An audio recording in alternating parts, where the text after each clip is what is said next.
rahmatnya kita bisa berkumpul pada sore hari ini. Semoga kita semua dilimpahkan kesehatan. Amin.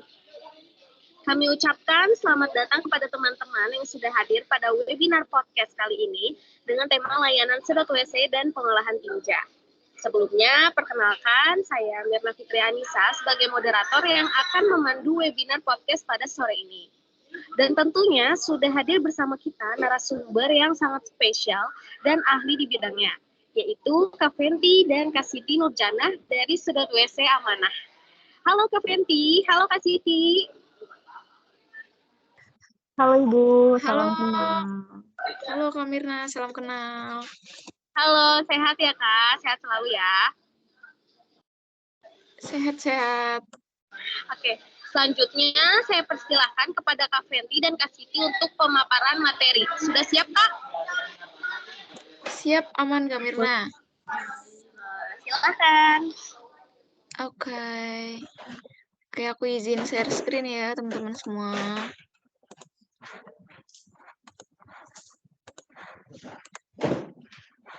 Mohon maaf, udah kelihatan? Iya Kak, sudah. Udah. Oke, ya. Sebelumnya terima kasih kepada teman-teman atau kepada customer semua. Selamat sore, perkenalkan saya Fenty, Kepala Cabang dari Sedot WC Amanah, dan juga ada pemilik dari Sedot WC Amanah, yaitu yang bernama Ibu Siti. Di sini kami akan menjelaskan apa aja sih layanan sedot WC kami dan juga pengolahan lumpur tinja dari hasil buangan sedot WC-nya. Berikut dari penjelasan pada Spiteng. Sebelumnya saya akan menjelaskan apa itu Spiteng. Nah, Spiteng atau biasa kita sebut dengan tangki septik itu merupakan salah satu kelengkapan pada suatu bangunan di mana fungsinya sebagai instalasi pengolahan air kotor atau air limbah.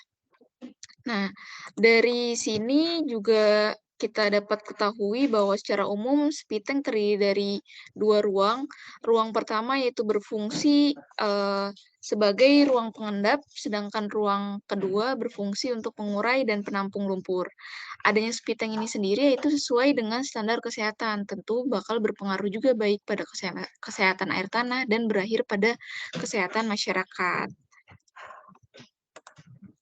Lalu di slide yang berikutnya yaitu tentang sistem dari Spitengnya sendiri. Memasuki slide ini yaitu pada umumnya konstruksi Spitengnya sendiri itu harus dilengkapi dengan sekat dinding bata dengan penutup beton dan penutup kontrol pada bagian atasnya, serta pipanya itu harus berbentuk T untuk memaksimalkan udara supaya dapat masuk ke dalam Spiteng.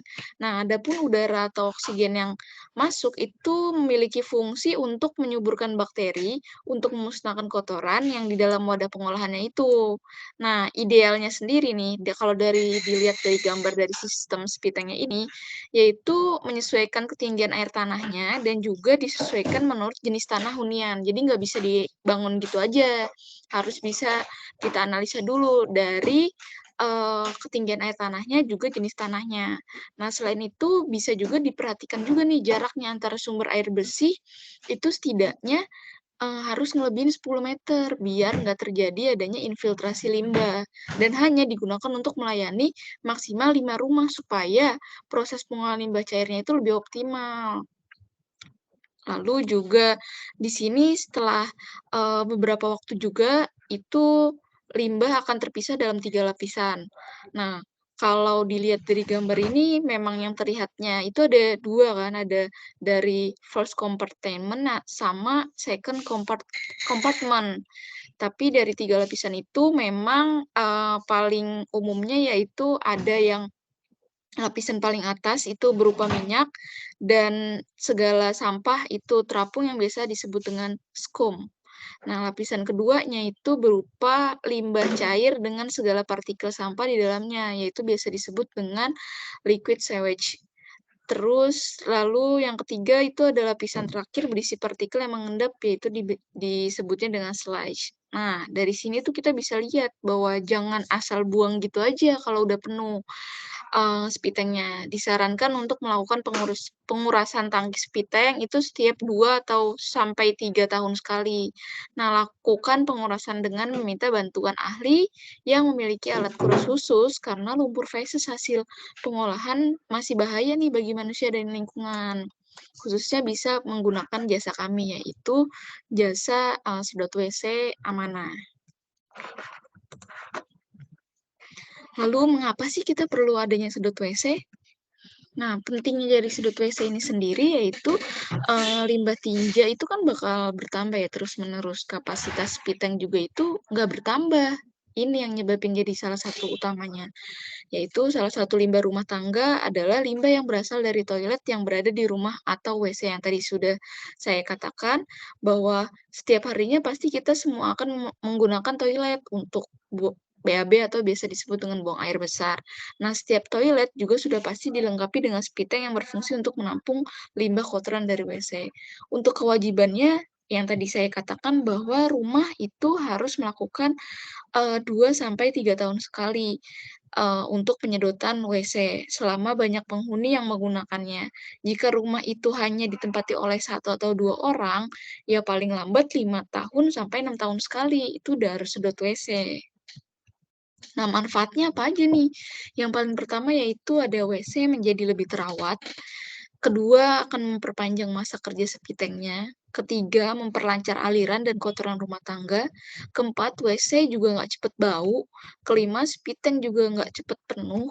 Keenam, kondisi toilet tetap akan terjaga. Ketujuh, tidak akan mengganggu kesehatan rumah karena bersih. Yang terakhir yaitu menghemat penggunaan dari air. Berikut akan dijelaskan oleh Ibu Siti selaku pemilik dari sedot WC Amanah. Ya, baik, terima kasih Ibu Fenty atas penjelasannya. Di sini saya izin memperkenalkan diri, nama saya Siti Nurjana. Kebetulan untuk bisnis sedot WC Amanah ini udah cukup berjalan lama ya Bapak Ibu, dan sudah banyak juga melayani terkait penyedotan tinja di masyarakat. Nah, sebenarnya untuk skematik sedot WC kami ini tetap mengacu ke peraturan yang ada dari pemerintah, di mana biasanya kami dari perusahaan ini menyediakan truk untuk pengangkutan tinja tersebut. Nah, untuk skematiknya biasanya kami akan mendatangi rumah customer, kemudian kami melakukan penyedotan tinja tersebut. Nah, penyedotannya itu langsung dari truk kami, kemudian setelah tinja tersebut diangkut, maka akan dikirimkan ke pengolahan lumpur tinja. Nah, di pengolahan lumpur tinja ini limbah tinja yang kami sudah sedot sebelumnya akan diolah sesuai dengan prosesnya, Bapak Ibu. Kemudian next Kak, ya. Nah, Bapak Ibu, di sini saya ingin menjelaskan sedikit ya terkait dengan apa sih pengolahan lumpur tinja, bagaimana sih pengolahan tersebut setelah tinja kami sedot itu akan diapakan dan apakah akan mencemari lingkungan atau sebagainya. Nah, untuk lumpur tinja ini adalah bagian dari kehidupan sehari-hari ya Bapak Ibu. Nah, untuk lumpur tinja ini apabila tidak dilakukan pengolahan dengan baik, maka yang pasti kita ketahui akan menyebabkan berbagai penyakit pada manusia, baik melalui air maupun tanah. Nah, untuk pengolahan lumpur tinja dan pembangunan jamban yang sesuai dengan standar kesehatan adalah kunci untuk menjaga keluarga kita agar tetap hidup sehat. Nah, Bapak Ibu pasti di rumah punya septic tank, jadi kami sarankan untuk melakukan penyedotan rutin agar septic tank kita tetap terjaga, kemudian tingkat kesehatan atau kebersihan kita juga tetap terjaga. Next. Nah, tadi dari lumpur tinja yang sudah diangkut akan dikirimkan ke IPLT, biasanya kita nyebutnya ya instalasi pengolahan lumpur tinja. Nah, untuk instalasi unit pengolahan lumpur tinja ini terdiri dari 6 unit untuk standarnya. Biasanya yang pertama itu adalah unit pengumpul. Di unit pengumpul ini berfungsi untuk mengelompokkan lumpur yang telah diterima ya oleh IPLT. Di situ akan dikumpulkan dari berbagai macam sedot WC, kemudian lumpur tinja tersebut atau tinja tersebut akan masuk ke unit penyaringan. Nah, di unit penyaringan ini berfungsi untuk menyaring material kasar maupun lumpur dengan memanfaatkan biasanya itu kami menggunakan bar screen manual ataupun mekanik. Selanjutnya setelah lumpur tinja tersebut disaring, maka akan masuk ke unit pemisahan partikel diskrit. Nah, di sini berfungsinya yaitu untuk melepaskan elemen agar proses pengolahan selanjutnya baik dengan Imhoff tank maupun sludge separation chamber atau SSC dapat berjalan dengan baik. Setelah melalui unit pemisahan partikel tersebut, maka lumpur tinja akan masuk ke unit stabilisasi. Nah, stabilisasi ini berfungsi untuk memproses baik secara anaerobik maupun aerobik, Bapak Ibu. Nah, agar kandungan organik di dalam lumpur tinja tersebut dapat berkurang. Karena kandungan organik di dalam lumpur tinja pastinya sangat tinggi. Nah, untuk unit stabilisasi lumpur tinja ini terdiri dari kolam fakultatif, kolam anaerobik, dan kolam maturasi. Setelah melalui unit stabilisasi tersebut, maka lumpur tinja akan masuk ke unit pemekatan. Nah, unit pemekatan ini apa sih? Nah, unit pemekatan ini sebenarnya fungsinya adalah untuk melepaskan tekstur padat dengan larutan yang terdapat pada lumpur, sehingga pemusatan padatan akan berubah tekstur menjadi lebih pekat. Unit pemekatan lumpur tinja terdiri dari sludge separation chamber dan Imhoff tank. Kemudian setelah lumpur tersebut diolah dengan berbagai proses yang sebelumnya, maka lanjut ke unit pengeringan lumpur. Nah, untuk unit pengeringan lumpur ini berfungsi ya untuk menguapkan kandungan air yang ada dalam lumpur. Jadi memisahkan antara air dengan lumpur, kemudian airnya akan masuk lagi ke pengolahan selanjutnya, dan lumpurnya ini akan dimanfaatkan kembali gitu atau dibuang ke lingkungan gitu. Lanjut. Nah, ini untuk proses pengolahan lumpur tinjanya yang seperti saya sebutkan tadi, ini lebih ke skematiknya ya Bapak Ibu gambarannya. Jadi dari lumpur tinja setelah kita sedot menggunakan truk itu lanjut masuk ke bak penyaringan, kemudian masuk ke bak pengumpul, separator, kemudian ada proses juga nih. Di sini ada kita kalau di EPLT itu ada aerobik, kemudian fakultatif maupun anaerobik. Nah, untuk lumpur hasil yang diolah tersebut bisa kemudian dipisahkan dari lumpur dan juga airnya. Untuk lumpurnya ini biasanya kita pakai filter press, lumpurnya dipres, bisa dimanfaatkan kembali berbagai kebutuhan. Kemudian untuk si airnya akan masuk ke bak outlet. Ini akan melalui pemipaan air limbah. Next.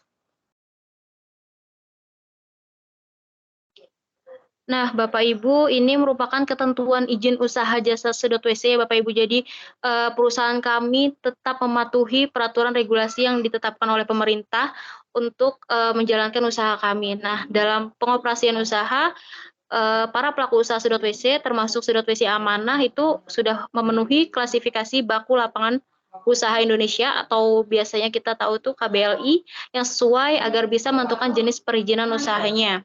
Nah, KBLI yang memungkinkan untuk usaha sedot WC ditunjukkan dengan kode 37011 berjudul pengumpulan air limbah tidak berbahaya.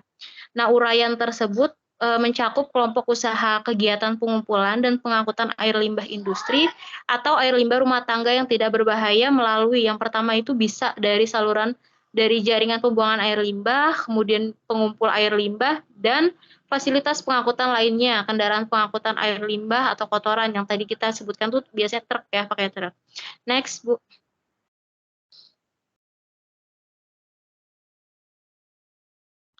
Nah, ini Bapak Ibu bisa mungkin ini sedikit terkait dengan persyaratan umum ya, persyaratan umum sedot WC dari apa sih yang kita butuhkan dari usaha kami dalam mendirikan usaha sedot WC ini, seperti bukti kepemilikan alat angkut, kemudian harus memiliki struktur organisasi sesuai dengan standar, memiliki dokumen pengangkutan air limbah yang memuat jenis dan jumlah alat angkut, sumbernya dari mana, nama dan karakteristik produknya. Kemudian juga memiliki dokumen kerjasama antara penghasil air limbah dan pengolah atau pemanfaat air. Nah, ini kita sudah punya kerjasama dengan IPLT. Kemudian memiliki GPS tracking khususnya untuk alat angkut air limbah. Kemudian memiliki dokumen manifest. Ini kita sudah punya juga Bapak Ibu, yaitu selanjutnya memiliki SOP standar pengangkutan air limbah. Jadi kita dalam pengangkutan air limbah juga tetap memenuhi SOP perusahaan yang telah ditentukan. Kemudian yang di poin nomor 2 ini juga ada persyaratan khusus. Nah, untuk persyaratan khusus di poin pertama menggunakan alat angkut kendaraan roda 4. Biasanya memang kami menggunakan truk ya Bapak Ibu.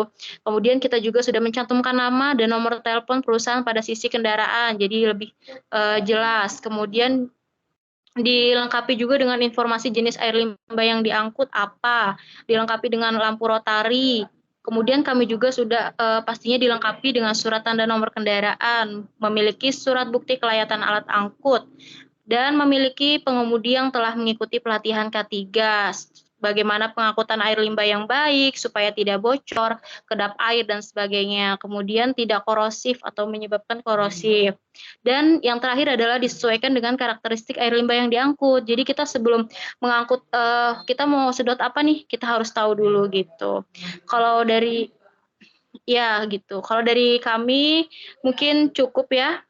Bapak Ibu, saya persilahkan dari Bapak Ibu untuk bertanya atau sebagainya. Dari saya cukup, terima kasih Mbak Fenty. Baik, sama-sama Bu. Oke, terima kasih kepada Kak Fenty dan Kak Siti atas materi yang telah disampaikan ya. Ternyata septic tank yang kita gunakan sehari-hari punya dampak yang besar ya jika kita tidak merawatnya. Oke, selanjutnya sesi pertanyaan buat teman-teman semua yang ada pertanyaan boleh on mic. Silahkan perkenalkan diri dan ajukan pertanyaan.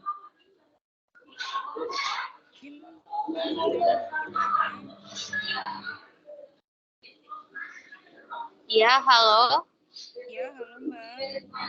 Kak Syafira, maaf tapi suaranya tidak terdengar ya.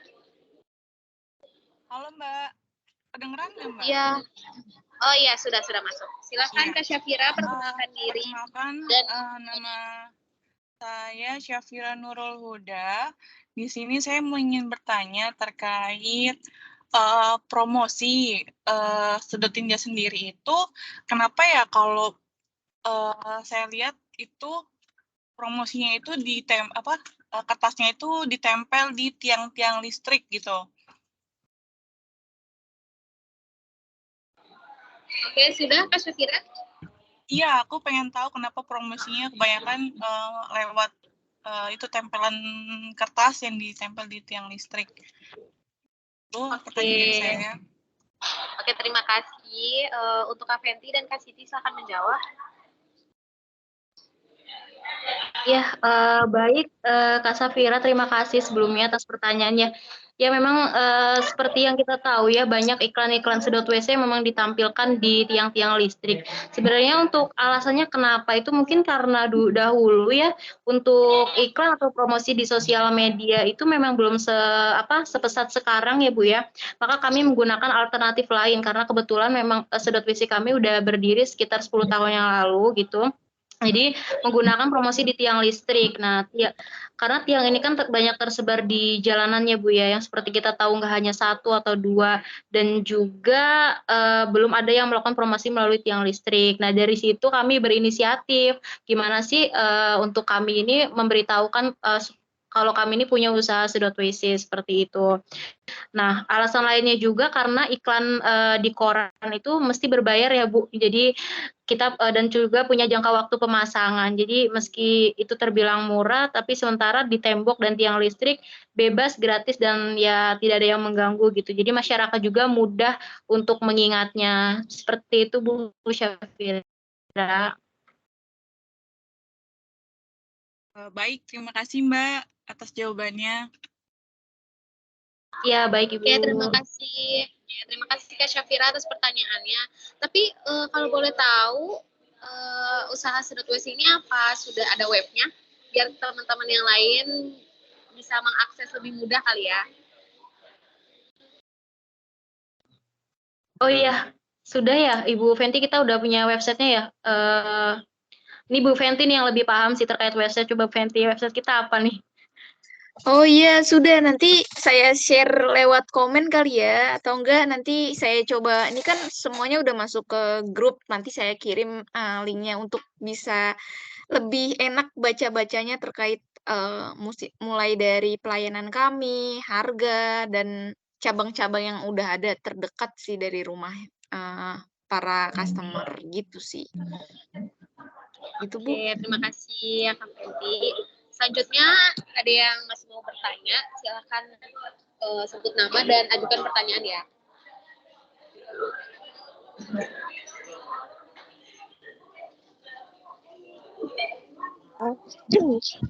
Saya izin bertanya ya. Ya, silakan Kak. Nama saya Aliviana, saya perwakilan dari RT 12. Mau tanya ya untuk Bu Fenty dan Bu Siti. Seperti kita tahu ya, di masyarakat itu sudah membangun septic tank. Tetapi karena dari infonya Bu Siti dan Bu Fenty, katanya itu harus rutin ya untuk pembuangan septic tanknya. Nah, kalau misalnya udah full itu, apakah bisa meledak atau enggak ya Bu di septic tanknya itu? Karena kan tahu saya di situ banyak kumpulan gas ya. Terus untuk di masyarakat ini, pembuatan septic tank yang benar itu seperti apa gitu? Oke, terima kasih Kak Liviana. Silakan Kak Fenty dan Kak Siti untuk menjawab pertanyaan dari Kak Liviana.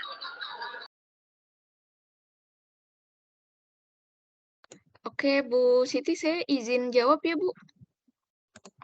Iya, boleh Bu, mari Bu. Iya, kalau dari yang selama ini udah kami lakukan ya Bu Alif, itu memang benar sih bakal beresiko untuk ya meledak gitu kan kebanyakan.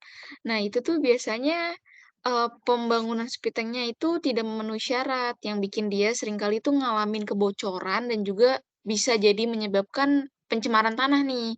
Nah, sehingga nantinya itu tuh jadi 70% air tanahnya itu yang di perkotaan itu bakal tercemar juga kan oleh tinja di kebanyakan yang sekarang. Terus sedangkan separuh dari penduduk kotanya itu menggunakan air tanah juga nih untuk kebutuhan hariannya. Nah, itu yang biasanya sih yang nyebabin terjadinya meledak. Tambahan juga sebenarnya terjadinya meledak itu kan yang dibilang memang adanya gas metan ya. Ditambah kalau dari sudut WC lainnya itu waktu menguras itu tidak full.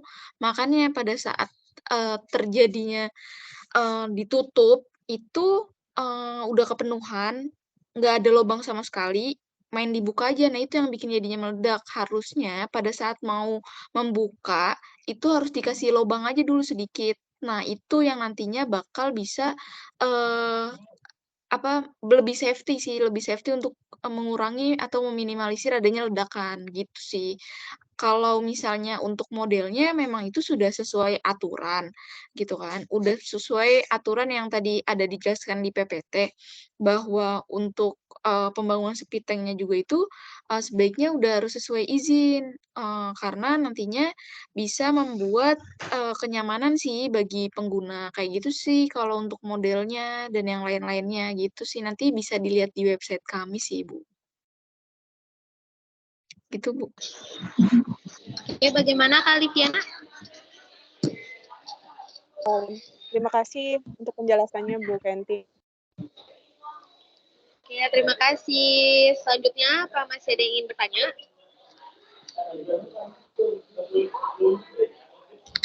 Ya, perkenalkan nama saya Indah Sarina. Saya ingin bertanya, kan tadi katanya jarak sumber air dan septic tank itu 10 meter agar tidak terjadi infiltrasi limbah. Kalau misalkan kita tinggal di daerah yang padat penduduk nih, kan lahannya jadi terbatas kan? Jadi ada nggak saran atau alternatif lain supaya atau alternatif lain yang bisa digunakan untuk mengelola air limbah domestik rumah tangga atau dan kelebihan kekurangannya apa dibandingkan septic tank gitu? Ada nggak alternatif lain yang bisa dipakai gitu? Oke, terima kasih Kak Indah atas pertanyaannya. Silakan Kak Fenty dan Kak Siti bisa menjawab pertanyaan dari Kak Indah. Iya, baik Bu Indah, terima kasih atas pertanyaannya. Memang ya kalau misalnya di daerah-daerah yang maksudnya pedalaman gitu atau masih lahannya itu atau lahannya terbatas gitu, pembangunan septic tank memang kadang terkendala ya dengan lahan yang sempit dan sebagainya. Nah, biasanya itu pemerintah daerah akan membangun instalasi pengolahan air limbah domestik atau biasanya kita sebutnya itu IPLD ya. Nah, IPAL domestik tersebut terpusat. Nah, untuk mengolah limbah tersebut itu bisa setiap warga akan mengalirkan limbah domestiknya, baik itu grey water maupun black water ke dalam IPAL domestik tersebut. Nah, untuk mengalirkan tersebut biasanya dengan menggunakan sistem perpipaan. Jadi dengan membuang air limbah ke saluran perpipaan tersebut, masyarakat yang memiliki lahan terbatas tersebut tidak perlu membuat tangki septic tank setiap rumah. Jadi cukup mengirimkan limbah tinja tersebut ke IPAL domestik terpusat tersebut. Nah, kemudian apa sih ya untuk peraturannya gitu?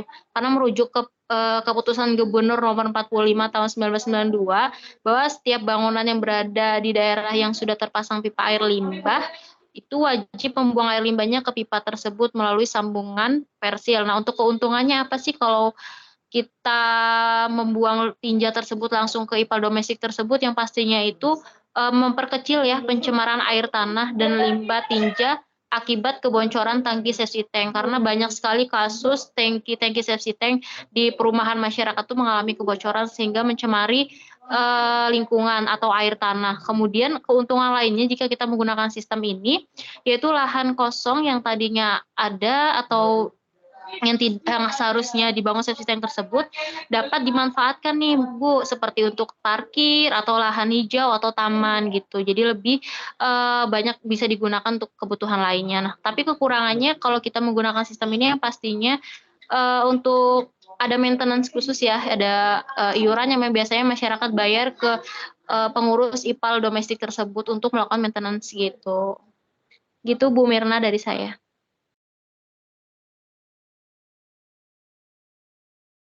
Oke, terima kasih Kak Siti. Gimana Kak Indah atas jawaban dari Kak Siti? Sudah cukup? Ya, sudah cukup jelas. Terima kasih. Ya, terima kasih. Selanjutnya, apa masih ada pertanyaan dari teman-teman untuk Senot WC Amanah?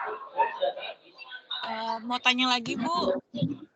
Oh iya, silakan sebutkan nama dan pertanyaannya.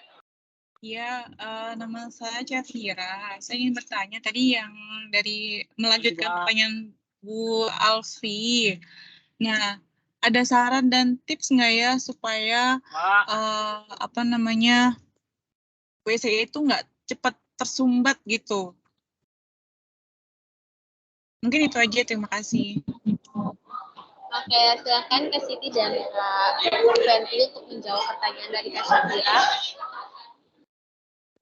Oke, untuk terkait saran, itu sih biasanya kalau septic tanknya sendiri, kan biasanya itu nyebabinnya penuh ya.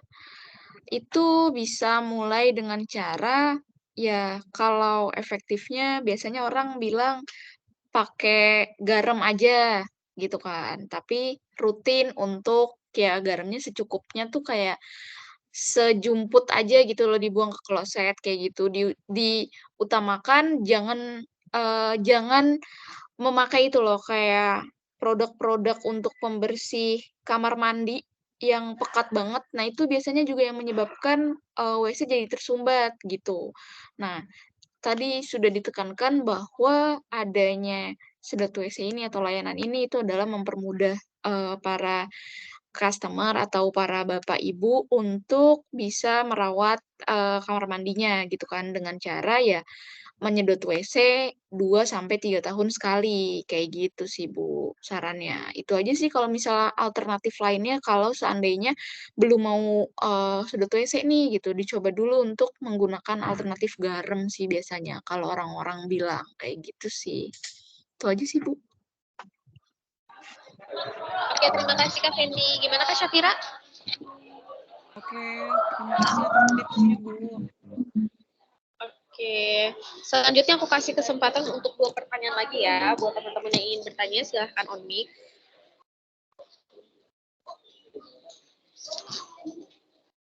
Oh, boleh deh, Kak. Saya mau bertanya lagi.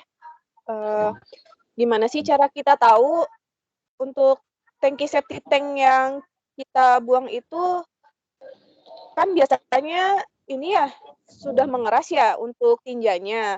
Nah, gimana caranya biar dia keangkut semua, kesedot semua. Lalu kalau apa namanya? Kalau misalnya kita sudah disedot WC oleh WC amanah ini, tiba-tiba mampet lagi tuh ada garansinya nggak, Mbak? Kira-kira berapa lama gitu, ada garansinya nggak untuk pemakaian sedot WC amanah ini? Seperti itu. Oke, silakan Kak Siti dan Kak Fendi untuk menjawab pertanyaan Kak Liana. Iya, baik Bu Waliviana, terima kasih atas jawaban pertanyaannya ya. Sini saya izin jawab. Memang biasanya untuk limbah tinja itu mengeras ya di dasar septic tank. Biasanya dari tim kami itu tahap pertama kalau datang ke customer, biasanya kami melakukan penyedotan terlebih dahulu. Kami sedot sampai dengan lumpur tinja tersebut habis ya, ya Bu ya. Nah, untuk mendeteksinya itu bagaimana? Biasanya kita deteksi dengan menggunakan alat kami ada dicelupkan seperti itu untuk mendeteksi apakah masih ada air atau gas di dalam tangki septic tank tersebut. Kemudian setelah kosong kami semprotkan air dari atas supaya plak-plak yang menempel atau yang mengeras tersebut bisa lepas di dalam tangki septic tank tersebut dan bisa disedot juga. Nah, kalau dari sedot WC amanah, biasanya kami ada garansi ya Bu, tenang aja Bu. Kalau misal dalam jangka waktu 6 bulan atau sampai 6 bulan sampai 1 tahun ada penyumbatan kembali, biasanya ada tim khusus kami yang datang langsung ke lokasi Ibu untuk melakukan penyedotan atau pengecekan gitu Bu. Jadi kami memang menyediakan garansi dalam waktu 1 tahun gitu. Gimana Kak Liviana? Terima kasih untuk jawabannya, nanti saya infoin ke ibu-ibu RT 12 buat pakai sedot WC amanah ya. Oke, Makasih Bu. siap. Terima kasih atas pertanyaannya. Terima kasih juga Kak Siti sudah menjawab pertanyaan. Ternyata itu adalah pertanyaan terakhir ya teman-teman, karena durasi kita sudah mentok nih. Jadi aku mau ucapin terima kasih buat narasumber kita dari Sedot WC Amanah, yaitu Kak Fendi dan Kak Siti. Terima kasih juga buat teman-teman yang udah hadir dalam webinar podcast ini. Jadi aku simpulin boleh ya. Jadi kesimpulannya itu pentingnya merawat septic tank dan melakukan penyedotan WC rutin itu untuk merawat septic tank di rumah kita, memperlancar aliran dan WC tidak akan bau ya, dan menghindari adanya penyakit akibat WC yang berasal dari septic tank. Oke, aku tutup ya webinar kali ini. Terima kasih semuanya untuk narasumber dan teman-teman semuanya. Sehat selalu. Wassalamualaikum warahmatullahi wabarakatuh. Waalaikumsalam warahmatullahi wabarakatuh. Terima kasih Bu. Terima kasih Ibu. Jangan lupa pakai sedot WC amanah Ibu-ibu. Ya, terima kasih. Jangan lupa promonya ya Bu. Siap Bu.